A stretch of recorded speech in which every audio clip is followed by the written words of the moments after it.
Estimados irmãos espíritas e não espíritas, sejam bem-vindos ao nosso canal. Inscreva-se, compartilhe, avalie. Abraço a todos os irmãos da Seara Espírita Allan Kardec, agradecendo inicialmente o convite para nesta noite reflexionarmos sobre mais um tema da nossa amada doutrina dos Espíritos.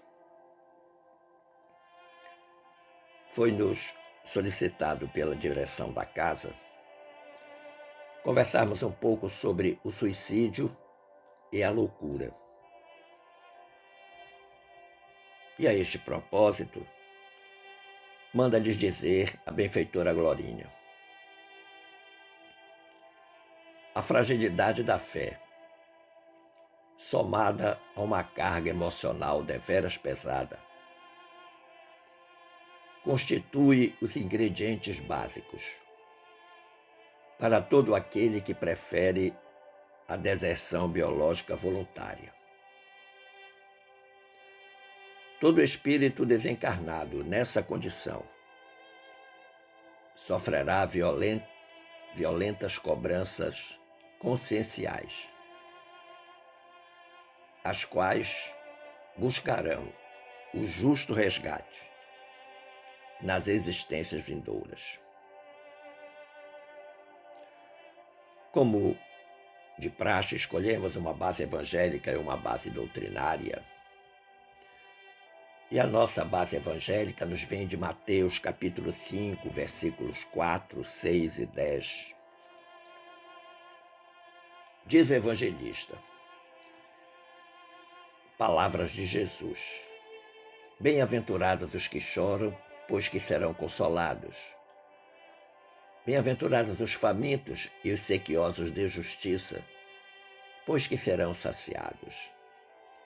Bem-aventurados os que sofrem perseguição pela justiça, pois que é deles o reino dos céus. Esta passagem evangélica extraída do antológico Sermão do Monte ou Sermão da Montanha insere-se no capítulo das bem-aventuranças anunciadas por Jesus a todos aqueles que estão aflitos e que sofrem. Elas assinalam que a felicidade não é deste mundo e que as vicissitudes terrenas, as dificuldades da existência são uma das formas de conquistar a felicidade na vida futura. Por outro lado, a base doutrinária vem do nosso Evangelho segundo o Espiritismo, capítulo 5, cuja temática central é bem-aventurados os aflitos, nos itens 14 a 17, que trata especificamente do suicídio e da loucura. Nosso ponto de partida vai ser uma citação do próprio Evangelho segundo o Espiritismo.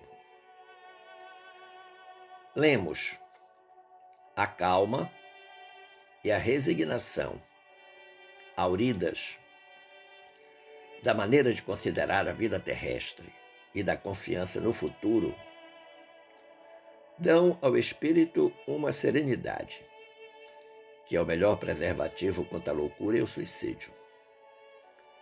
Com efeito, é certo que a maioria dos casos de loucura se deve à comoção produzida pelas vicissitudes que o homem não tem a coragem de suportar. É fato público e notório que todo ser humano passa por dificuldades, até porque todos nós estamos a viver num planeta de provas e expiações. Uns com mais dificuldades, outros com menos dificuldades.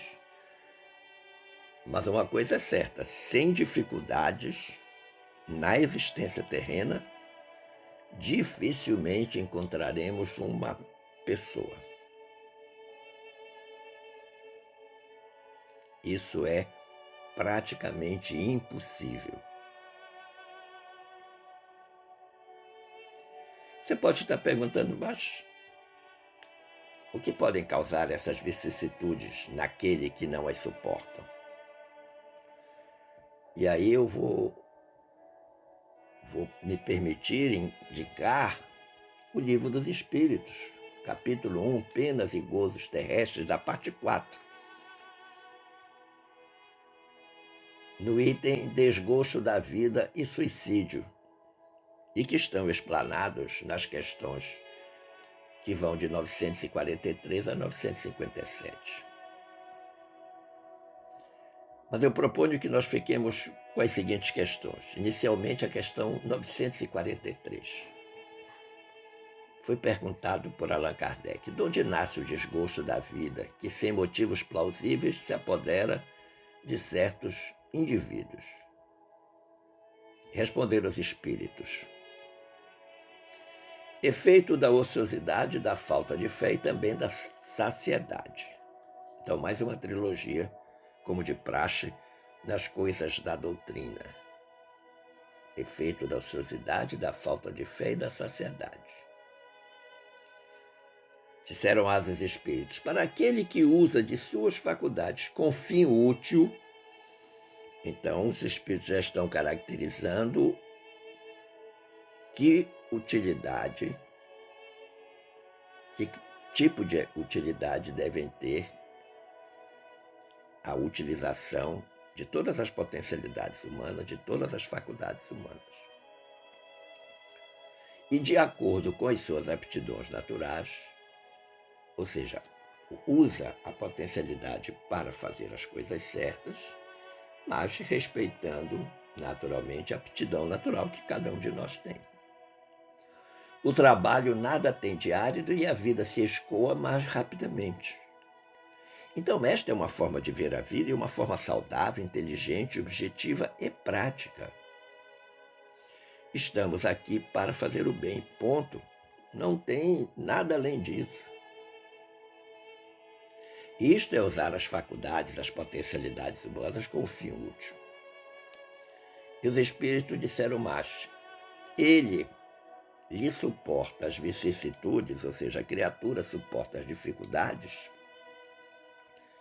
com tanto mais paciência e resignação, quanto obra com o fito da felicidade mais sólida e mais durável que o espera. Ou seja, quanto maior for a realização em função da própria felicidade da criatura, uma felicidade que os espíritos chamam de mais sólida e mais duradoura, quanto mais ele trabalha com paciência e com resignação com estas dificuldades que lhe aparecem na existência, maior é a possibilidade desta felicidade que os espíritos classificam de sólida e durável. Mas o Kardec insistiu. Ele disse: tem o homem o direito de dispor da sua vida, lá na questão 944. Tem o homem o direito de dispor de sua vida? Ou seja, nós temos o direito de nos suicidarmos? Os espíritos responderam: não, não. Só a Deus assiste esse direito. O suicídio voluntário importa numa transgressão desta lei.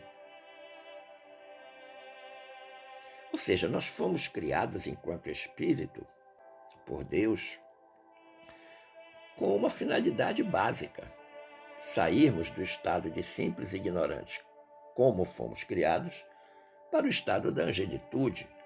E evidentemente que este percurso não se dará num passe de mágica. Nós necessitamos das experiências encarnatórias para ir dando lustro ao espírito. Num exemplo bem simples e prático, não adianta você passar a graxa no sapato se depois não passar a escova e a flanela. Porque ele só vai ficar limpo, polido, brilhando, depois que passar a escova e a flanela. A escova e a flanela são as diferentes existências que nós vamos passando. E cada vez que nós vamos superando as vicissitudes com resignação, como foi dito na questão anterior, com paciência, colocando as nossas potencialidades em favor do bem ao próximo, nós vamos existindo cada vez mais e progredindo cada vez mais ante as dificuldades da existência. Aí Kardec perguntou na questão 945, o que se deve pensar do suicídio que tem como causa o desgosto da vida? E a resposta dos espíritos foi imperativa, objetiva e prática. Primeiro porque ele começa a classificar logo a criatura que tem esse tipo de pensamento. Eles disseram insensatos. Ou seja, não tem sensatez, não tem bom senso. E fizeram uma pergunta. Na resposta, eles fizeram uma pergunta: por que não trabalhavam? A existência não lhes teria sido tão pesada. E o trabalhar aqui neste contexto não é apenas atividade profissional, atividade de subsistência que cada um exerce, mas trabalhar a si mesmo, em si mesmo, trabalhar as suas dificuldades, as suas limitações, procurar tornar-se cada dia melhor, empenhar-se na prática do bem, da justiça, da caridade, tratar os outros com respeito, com zelo, com tolerância. Tudo isso vai, sem dúvida alguma, refletir bom senso. E aí a criatura não será, como disseram os espíritos, insensata. Mas Kardec, na questão 946, disse: e do suicídio cujo fim é fugir, aquele que acomete, às misérias e decepções do mundo. Ou seja, um exemplo prático, você está numa grande situação de desconforto financeiro. As coisas estão muito ruins,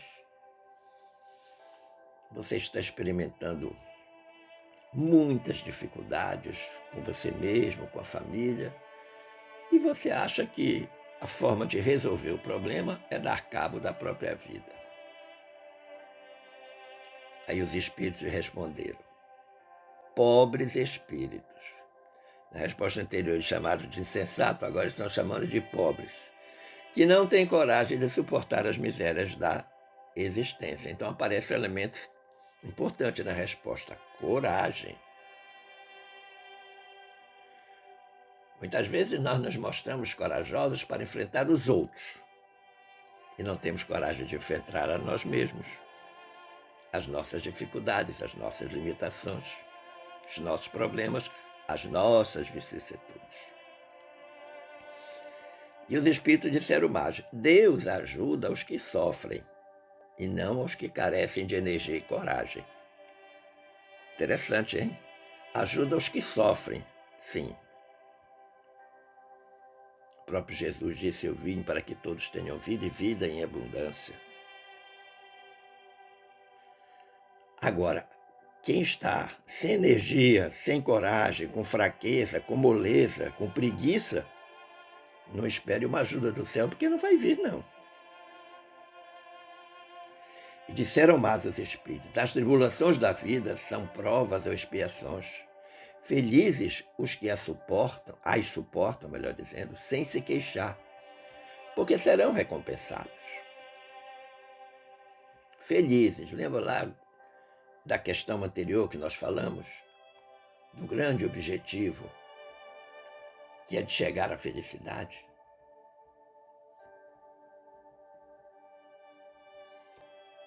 Quem suporta as vicissitudes com tanto mais paciência e resignação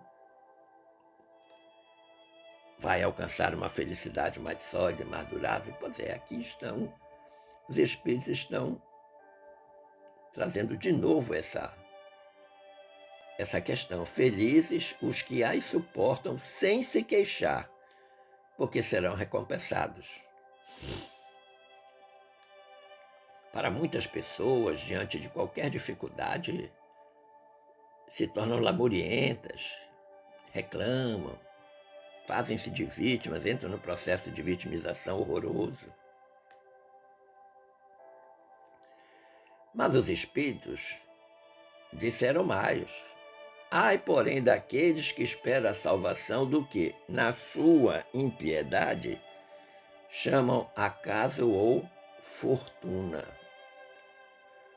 O acaso ou a fortuna, para me servir da linguagem deles, podem, com efeito, favorecê-los por um momento, mas para fazer-lhes sentir mais tarde, cruelmente, a vacuidade destas palavras. Ou seja, quer esperar a solução da dificuldade com um milagre, não quer fazer nada, quer ficar sentado, braços cruzados e esperar que aconteça o milagre. Eles aqui estão caracterizando como acaso ou fortuna. Não vai. Dificuldade não tem solução mágica, tem trabalho, enfrentamento da dificuldade com todas as potencialidades humanas. Na questão 950, perguntou, melhor dizendo, Kardec, que pensar daquele que se mata na esperança de chegar mais depressa a uma vida melhor? Realmente é de uma incoerência total. Matar-se para chegar a uma vida melhor, né? Impossível se imaginar como isso aconteceria. E os espíritos também não economizaram na resposta. Outra loucura. Que faça o bem e mais certo estará de lá chegar. Chegar aonde? Na vida melhor. Pois matando-se, retarda a sua entrada num mundo melhor. E terá que pedir-lhe seja permitido voltar para concluir a vida aqui pôs termo sob o influxo de uma ideia falsa. Olha que interessante. Muitas vezes nós ficamos sabendo de notícia de pessoas que morrem muito jovens. E geralmente de causas muito violentas, como um grave acidente.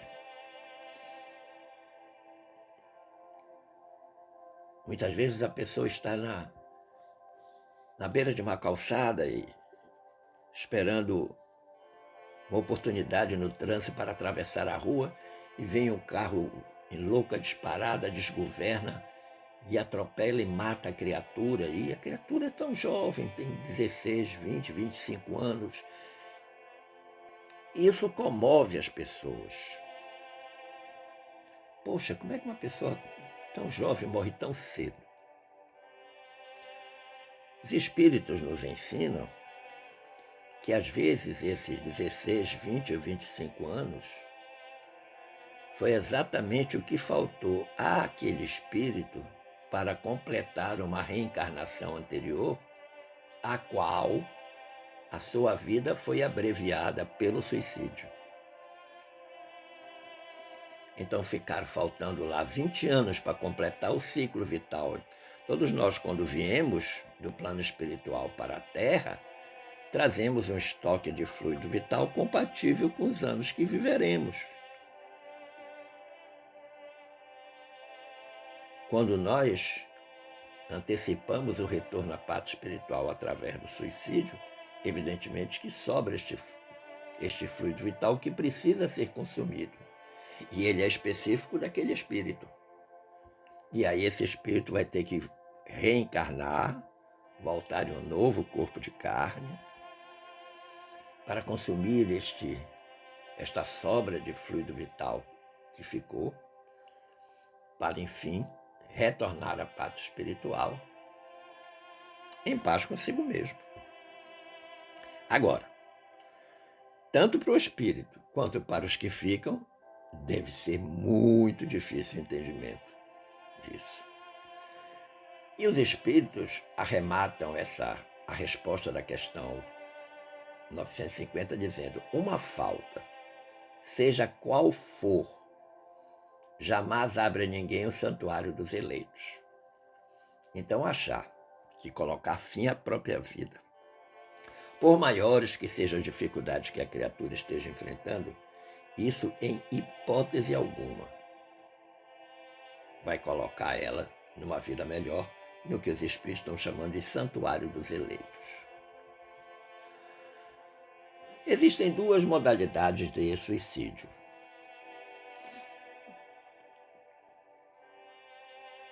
O suicídio direto, através de arma de fogo, enforcamento, ingestão de veneno, em que a pessoa faz utilização de um desses elementos e acaba com a própria vida. Mas existe um outro tipo de suicídio que eu chamo de indireto e que é praticado diariamente em doses homeopáticas. Como assim? Você deve estar se perguntando. Com chamados vícios degradantes do corpo biológico. Vícios degradantes, o que é isso? Álcool, fumo, glutonaria. Isso vai espoliando o organismo e vai matando o organismo pouco a pouco, que eu digo doses homeopáticas. Mas também tem suicídio indireto naqueles que têm preocupações desmedidas. Os estressados da vida, que se estressam por tudo, por tudo, por tudo. Tudo é motivo de estresse, de contrariedade, de aborrecimento. Vai se matando aos pouquinhos. E uma forma de suicídio indireto, eu chamo do afastamento gradativo de Deus. À medida que nós vamos nos afastando de Deus, nós vamos nos fragilizando no corpo e na alma. Vamos ficando cada vez mais fracos para enfrentar as dificuldades da vida. A presença de Deus no contexto da existência humana é importantíssima e muito necessária. Eu gosto muito de pedir para as pessoas observarem que na palavra Deus, 4 letras, letra D, letra E, letra U e letra S. As 2 letras do centro é o eu. Deus em mim, eu em Deus. Esse é o caminho, esta é a solução.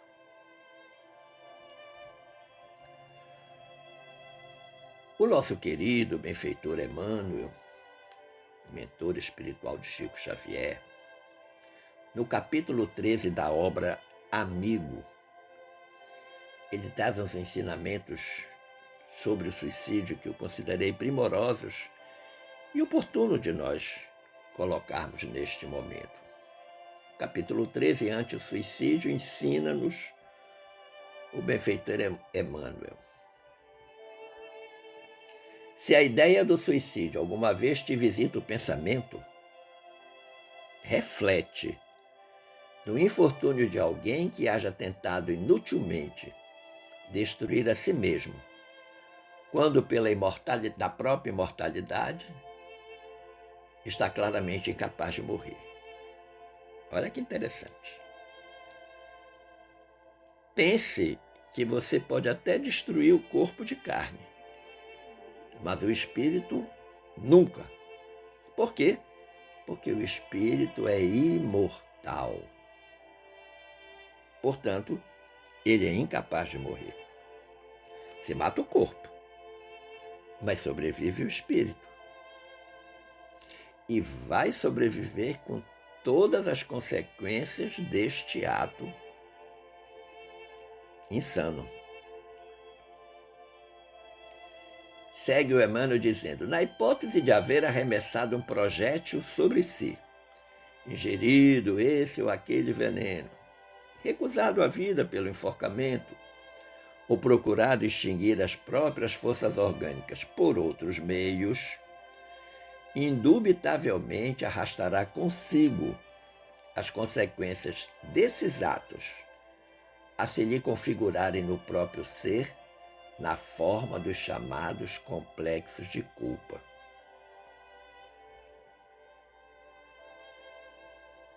Já vi muitas vezes em reuniões mediúnicas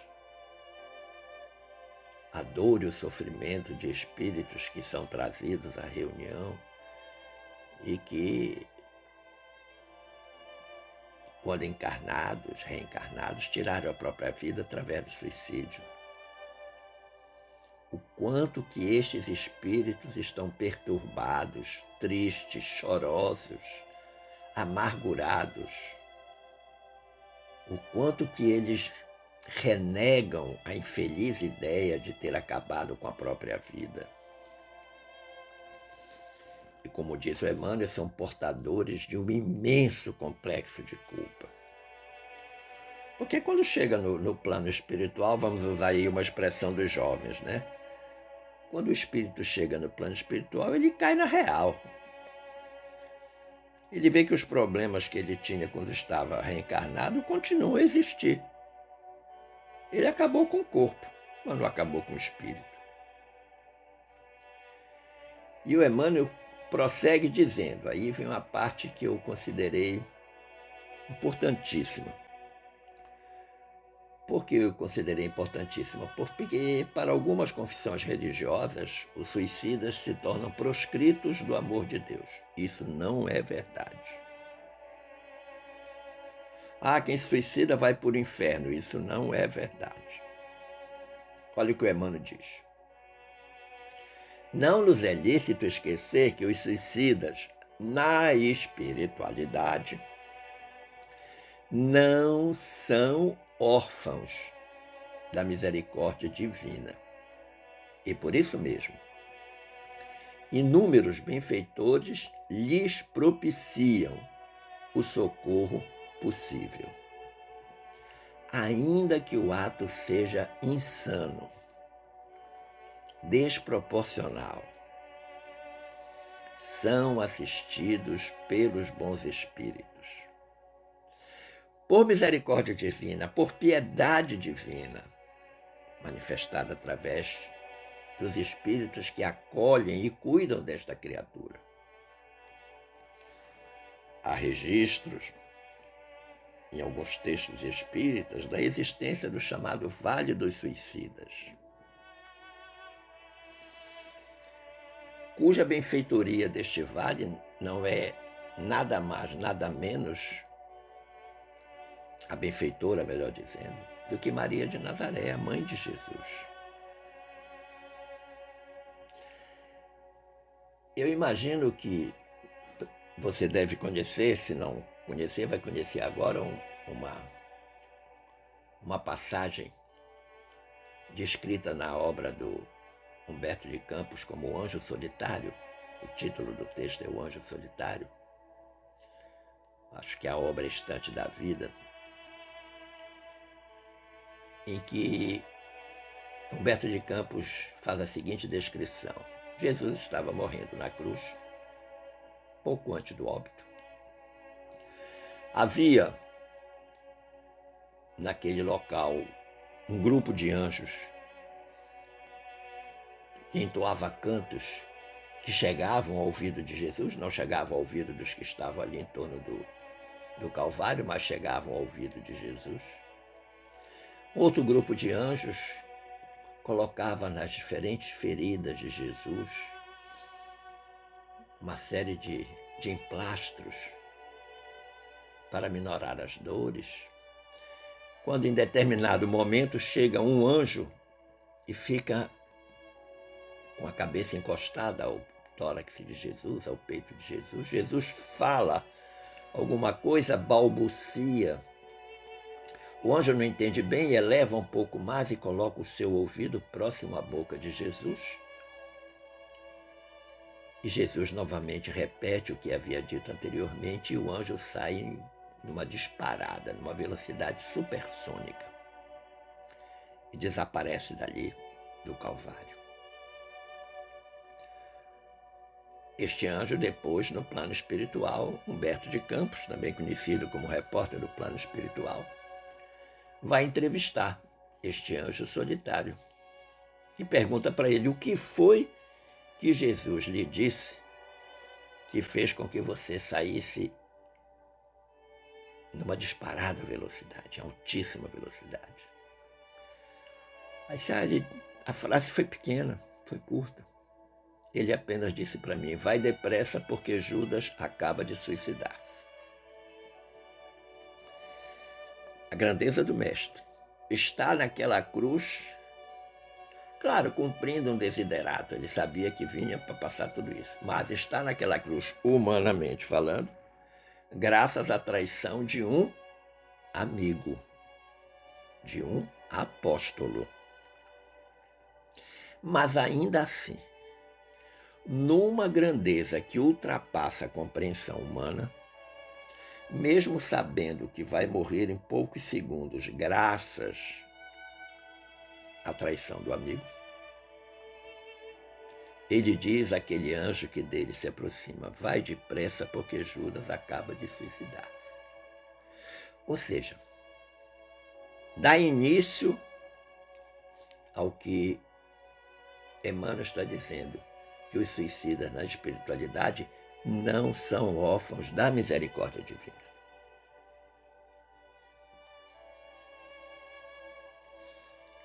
Mas o Emmanuel continua: ponderando quanto ao realismo do assunto, por maiores se te façam as dificuldades no caminho, confia em Deus, que, em te criando a vida, saberá defender-te e amparar-te nos momentos difíceis. Isso é algo que nos acontece sempre, né? Nós estamos passando por uma grande dificuldade, seja ela qual for. Muitas vezes a gente diz: meu Deus, porque eu estou passando por isso? Senhor, que mal eu te fiz para estar passando por essa dificuldade? O Senhor não se lembra de mim, o Senhor ajuda tantos e não está me ajudando. Aquele chororô maior do mundo, lamúria, reclamação, muitas vezes blasfêmias. E o Emmanuel está dizendo assim: olha, por maior que seja a dificuldade, confia em Deus. Como é possível um pai que nos criou esquecer da gente, não nos ajudar, não nos fortalecer na hora da dificuldade? Nós temos que entender que a dificuldade, a vicissitude, o problema, a dor, o sofrimento fazem parte deste processo de treinamento, de melhoria, de burilamento do nosso espírito.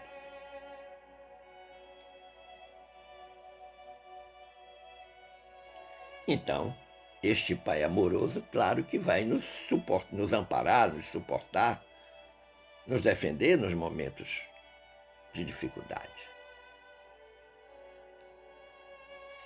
E aí o Emmanuel faz uma observação que eu achei muito inteligente. Ele diz: observa que não existem provações sem causa. E em razão disso, seja aonde for, estejamos preparados para facear os resultados de nossas próprias ações, do presente ou do passado, em nos referindo às existências anteriores. Olha que interessante. Não existe provação sem causa. Não existe efeito sem causa. Plantou, tem que colher. Ora, se eu faço uma semeadura equivocada, seguramente a minha colheita será de dor e sofrimento. Tanto no presente como no passado, como diz o Emmanuel. Seguramente as minhas semeaduras de existências anteriores, eu as colherei agora. Independentemente das semeaduras equivocadas que eu faça no presente. É fato que a semeadura, independentemente de ser do presente ou do passado, vai gerar uma colheita que precisará ser feita com resignação, com paciência, com calma, com tolerância, com humildade. E aí o Emmanuel vai dar um conselho, encerrando o texto, que eu chamo de conselho preventivo. Ele diz: o melhor meio de nos premunirmos na terra contra o suicídio será sempre o de nos conservarmos no trabalho que a vida nos confia. Reitero, não é o trabalho da subsistência, você como médico, como operário, como farmacêutico, como costureiro, não. Trabalho em favor do próximo, em favor de si mesmo. Porque o trabalho, diz o Emmanuel, invariavelmente dissolve quaisquer sombras que nos envolvam a mente. Olha que interessante. E aí eu lembrei de um ditado popular que você seguramente deve conhecer. Mente vazia, oficina do diabo. Ou seja, quando eu trabalho em favor de mim mesmo, na melhoria do meu espírito, pela prática da caridade, pela compreensão que eu possa desenvolver para com as criaturas, na aceitação dos reveses da vida, no perdão às ofensas que me são dirigidas. Isto tudo, de alguma forma, vai ocupando a mente, e o espaço que deveria ficar para o pensamento sobre o suicídio fica preenchido pela ação do bem. Mas a reflexão comporta também examinarmos a questão da loucura. Hoje, alguns especialistas em comportamento humano dizem que o mundo vive um momento de grande loucura. Quando a gente consulta a obra O que é o Espiritismo, lá no capítulo 1, Pequena Conferência Espírita, no subtema Loucura, Suicídio e Obsessão, na pergunta 31 foi perguntado a Kardec: por considerar as ideias espíritas como capazes de perturbar as faculdades mentais, certas pessoas acham mais prudente deter a sua propagação. Recordando apenas que quando as ideias do Espiritismo chegaram ao mundo através do codificador Allan Kardec, trabalhando com vários médiuns, sobre a augusta coordenação do Espírito de verdade, nada mais, nada menos que o próprio Jesus, cumprindo o anúncio de Jesus 1800 anos antes: eu lhes enviarei um outro Consolador. Ele falou o outro é porque já tinha vindo o anterior e que era ele mesmo. Então Jesus espera 1800 anos que as criaturas amadureçam para poder então trazer o ensino dos espíritos. Na época de Kardec, isso causou um grande alvoroço, as ideias foram muito avançadas para a época. Em que pese, do ponto de vista material, a França está experimentando os benefícios da Revolução Francesa. E o codificador respondeu: deveis conhecer o provérbio. Quando se quer matar um cão, diz-se que ele está raivoso. Não é, portanto, estranhável que os inimigos do espiritismo procurem agarrar-se a todos os pretextos. Como este lhes pareceu adequado para despertar temores e suscetibilidades, logo o empregaram, embora não resista ao mais ligeiro exame. Ouvi, pois, a respeito dessa loucura, o raciocínio de um louco. Olha que interessante.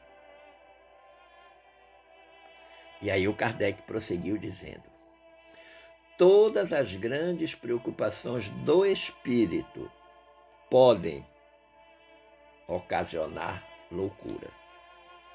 Ele não disse devem, podem.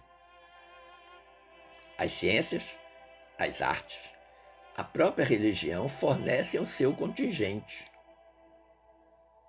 A loucura provém de um certo estado patológico do cérebro, instrumento do pensamento. Estando o instrumento desorganizado, o pensamento fica alterado. Se a máquina que faz algo está alterada, este algo feito pela máquina sairá alterado. É o que ele está dizendo. A loucura pôs um efeito consecutivo, cuja causa primeira é uma predisposição orgânica, que torna o cérebro mais ou menos acessível a certas impressões. E isto é tão real que encontrareis pessoas que pensam excessivamente e não ficam loucas, ao passo que outras enlouquecem sob o influxo da menor excitação. Quem é que faz a diferença aí? A qualidade do pensamento.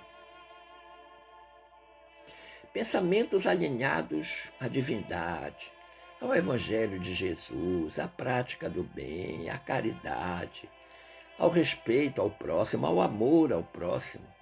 Pensamentos dessa natureza jamais levarão alguém à loucura. Mas o contrário, com certeza. Ah, Deus não me ama. Ah, eu sou um azarado. Ah, as coisas boas só acontecem para fulano. Por que tudo do ruim só vem para mim? Considerando que o mundo é um grande mar de energia, nós precisamos ter bem claro que, sendo o pensamento uma forma de energia, quando esse pensamento é equivocado, ele atrai energias equivocadas. E aí as coisas ruins seguramente acontecerão. Mas o Kardec diz mais. Existindo uma predisposição para a loucura, esta assume o caráter de preocupação principal, que então se torna ideia fixa. Então há uma predisposição, há um fator predisponente. Qual é o fator predisponente? O desequilíbrio emocional, a fragilidade emocional. Esta ideia fixa poderá ser a dos espíritos, no indivíduo que deles tenha se ocupado, como poderá ser a de Deus, dos anjos, do diabo, da riqueza, do poder, de uma arte, de uma ciência, da maternidade, de um sistema político ou social. É possível que o louco religioso se tivesse tornado um louco espírita, se o espiritismo fosse a sua preocupação dominante. Então a palavra-chave aqui é preocupação dominante.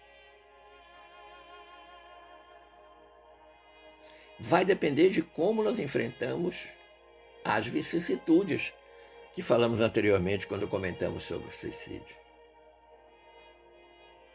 Agora, quando a ideia se torna fixa na mente humana, ela seguramente levará a um processo de loucura.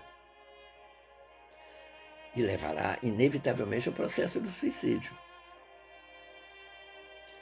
Segue o Kardec dizendo: entre as causas mais numerosas de superexcitação cerebral, devemos contar as decepções, as desgraças, as afeições contrariadas, que são, ao mesmo tempo, as causas mais frequentes do suicídio. Ora, diz o Kardec, o verdadeiro espírita vê as coisas deste mundo de um ponto de vista tão elevado, elas lhes parecem tão pequenas, tão mesquinhas para o futuro que o espera, a vida é para ele tão curta, tão fugaz, que as tribulações não passam, para ele, o espírito, de incidentes desagradáveis de uma viagem. Aquilo que em outro qualquer produziria violenta comoção, afeta-o mediocremente. medíocremente, sem valor quase nenhum.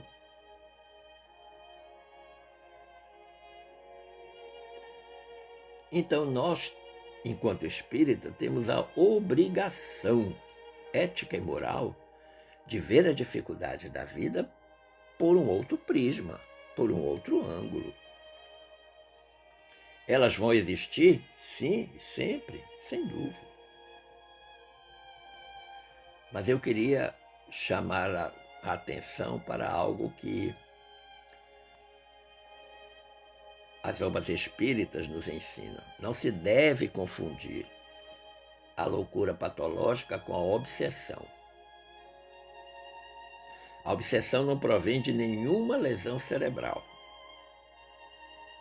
diferente da loucura patológica, ligada ao sistema nervoso. Mas a obsessão provém da subjugação que espíritos malévolos exercem sobre certos indivíduos, sobre certas pessoas, e que muitas vezes tem aparência da loucura propriamente dita. Tem-se a impressão que a criatura está louca, quando na realidade ela está obsidiada.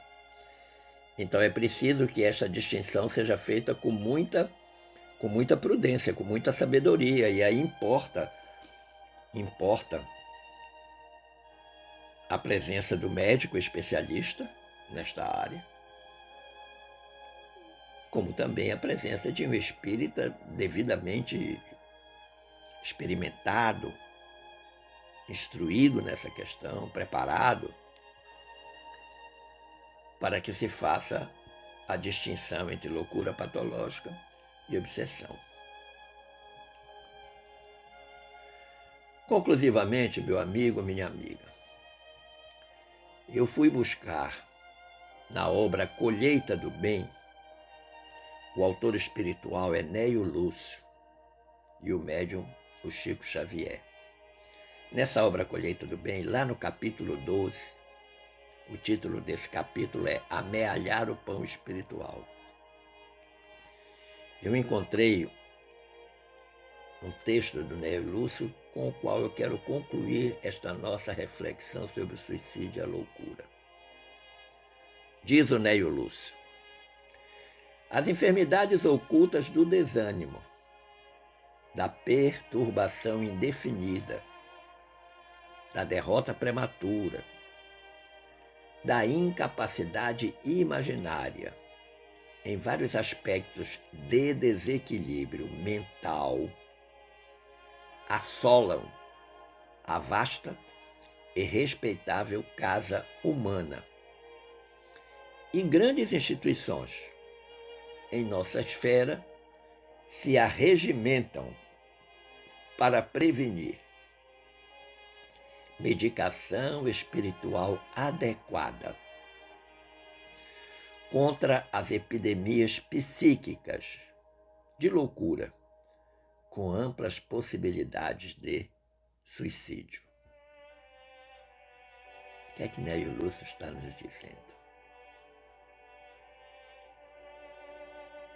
Que há todo um esforço da espiritualidade em prover meios preventivos contra o que ele está chamando de epidemia psíquica, essa loucura generalizada que está o mundo, manifestada sob diversas formas de violência. O próprio suicídio que tem crescido, inclusive entre jovens e idosos. Então, esses vários aspectos do desequilíbrio mental, eles podem ser tratados com medicação espiritual adequada. E que não são medicações da medicina convencional, mas, por exemplo, a prática do bem, a prática da caridade, a prática da justiça, a prática do perdão,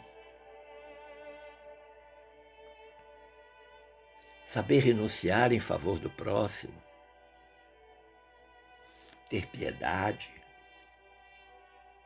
ter caridade para com as faltas alheias. Estas são as medicações espirituais efetivas para nos colocar em salvaguarda ao que Neo Lúcio está chamando de epidemia psíquica. E como ele finaliza o texto, com ampla possibilidade de suicídio. Esperando ter contribuído para o entendimento deste tema, meu amigo, minha amiga, eu agradeço a atenção dispensada, as boas vibrações.